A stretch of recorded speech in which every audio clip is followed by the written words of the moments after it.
講起 Jaguar， 呢排佢哋真係搞緊品牌大變身。呢部被視為復興之作嘅全新純電4門 GT， 而家就喺瑞典北極圈頂住零下40度嘅極端低溫做緊地獄式東測。廠方今次真係好大手筆，全球派咗成150架原型車去做實地驗證，就係想喺結冰嘅湖面上將呢部擁有過千匹馬力嘅旗艦跑車練到最精。工程團隊咁辛苦，其實係想確保呢部車喺最極端嘅路況下，依然可以保持到 Jaguar 一貫嗰種好似炮一樣嘅舒適同靈敏。技術方面，呢部 GT 係 Jaguar 史上最強嘅量產車，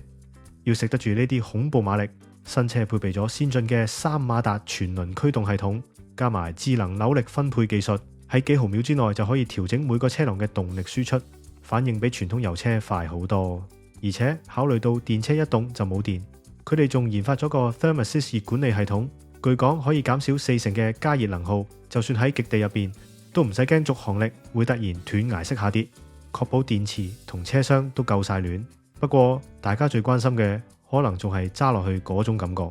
Jaguar 今次落晒重藥，好似主動式雙閥避震、電子氣壓懸掛，仲有專門研發嘅23寸冬胎，加埋後輪轉向系統。工程師最想做嘅就係要洗走電車普遍嗰種笨重感，令你揸落去覺得好似以前啲經典燃油 GT 咁，既輕盈又有層次。呢啲已經唔單止係數字上嘅堆砌，而係 Jaguar 想話俾大家聽，佢哋嘅運動基因喺電動車時代一樣可以傳承落去。睇住 Jaguar由以前嗰種優雅嘅油車轉去咁激進嘅電動化，心入邊其實都有啲複雜。雖然今時今日1000匹馬力已經唔係咩新鮮事，但係 Jaguar 聰明在佢知道，淨係追求速度其實係會厭嘅。最吸引我嘅唔係佢0到100有幾快，而係佢點樣用3馬達系統去模擬翻嗰種優雅嘅動態。好多人話電車好似家電咁冇靈魂，但呢部 GT 想證明，就算冇咗排氣聲，只要有精準嘅底盤同懸掛回饋，一樣可以好有溫度。呢架車唔只係 Jaguar 嘅生存之戰，更加係對英式駕駛樂趣嘅一份堅持。